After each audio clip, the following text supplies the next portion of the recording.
Good morning বন্ধুরা। এই যে এই বাড়িটা দেখতে পাচ্ছ, এই বাড়িটা হচ্ছে আমার মামাদের বাড়ি। আর ওইদিকে একটা বাড়ি আছে, ওই বাড়িতে আমার মামাদের দুটো বাড়ি। তো ওই বাড়িতে থাকে সবাই, আর এই বাড়িতে ফসল টসল, গাড়ি, সাইকেল এসব থাকে।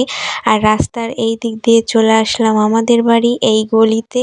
তো এই যে গলিতে দিয়ে এই বাড়িটা হচ্ছে আমাদের বাড়ি। আর এই যে এই সাইডের বাড়িটা হচ্ছে একটা দিদা থাকতো, দিদার বাড়ি। তো দিদা 1 বছর হলো মারা গেছে, আর বাড়ি ঘরের অবস্থাটা দেখো কি হয়ে গেছে।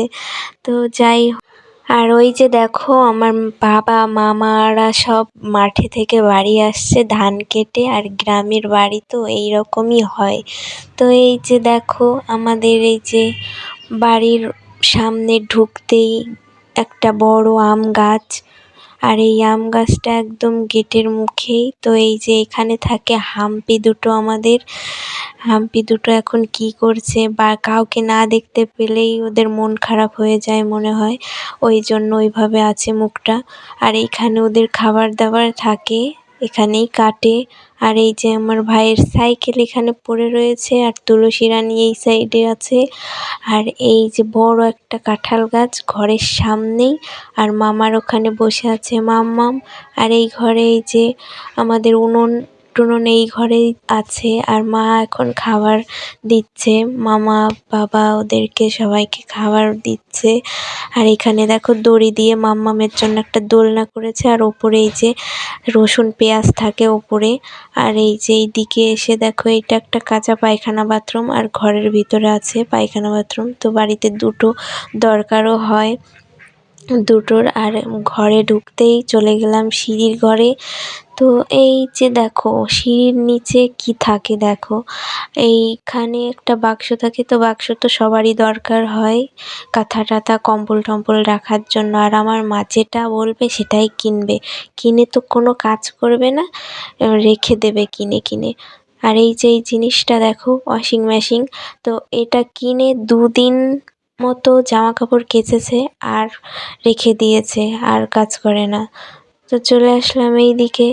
এসে এই যে দেখো বারান্দাতে টিভি।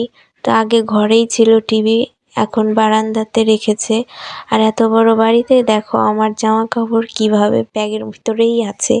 আর ঠাকুর ঘরের তো 12টা বাজিয়ে দিয়েছে মাম্মাম। তো মাম্মামের জন্য নিচে সব কিছু উল্টো পাল্টা করে ফেলে। আর এই যে এই মূর্তিটা আমার খুবই পছন্দের। তো অনেক বছর আগে কিনে এনেছিল মা, আমার বিয়েরও অনেক বছর আগে। তো আগে আমি পুজো করতাম, আর আগে ঘরটা অনেক সাজানো গোছানো ছিল। এই ঘরে আমরা পড়তাম, আগে পড়াতে আসতো, এই ঘরে আমরা পড়তাম। আর এই ঘরে থাকতামও না। আর এই ঘরটা দেখতে পাচ্ছ আমার বাবা আর মা থাকে এখন। আর এই যে চাষবাসের বাড়িতে একটা দড়ির উপরে জামা কাপড় থাকবেই, এটা আমার বাবা করে। আর এই যে টেবিল দেখতে পাচ্ছ, কেউ খায় না টেবিলে, এক একজন আছে আত্মীয় স্বজন আসলে এক একজন নিচে খেতে পারে না, তাদের জন্য টেবিলের ব্যবস্থা। তো এইখানে রান্না করতো আগে, এখন চাটা এটা ওটা করা হয়। আর আর এই দিক দিয়ে একটা দেওয়াল ছিল, তো এটাও ঘরের মতো ছিল, কিন্তু ওটা এখন দেওয়ালটা ভেঙে দিয়ে এখন খোলা বারান্দা হয়ে গেছে। আর এই ঘরে আমরা আগে থাকতাম, এই ঘরটাতে টিভি সব ছিল, শোকেস টোকেস সব ছিল।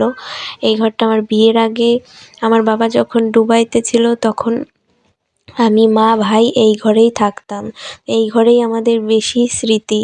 তো বিয়ের পরে আমি আর ওই ঘরে থাকতাম, ভাই এখন ওই ঘরে থাকে, আর মা ওখানে থাকে। তো বাবা তো আমার বিয়েতে তো বাবাও বাড়ি ছিল না। আর এই যে আসলাম ছাদে, তো বাবা কী যেন নিতে বললো, আমি ভুলে গেছি এখন ভিডিও এডিটের সময়। তো এইগুলো দেখো, যারা উনুনে রান্না করে তারা এইগুলোর মর্মটা বুঝবে, আর যারা গ্যাসে রান্না করে তারা বুঝবে না এগুলোর কী দাম।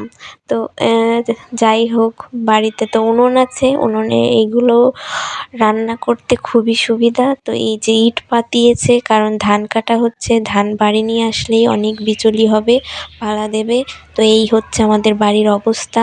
আর এই যে এই সাইকেলের ওপরে এই যে এই লম্বা ঝুড়ির মতো, এইটা দিয়ে কি করে কি জানি, আমি তো জানি না। বন্ধুরা তোমরা যদি জেনে থাকো অবশ্যই কমেন্ট করে জানাবে। তো এই ছিল ভিডিওটা, কেমন লাগলো সবার।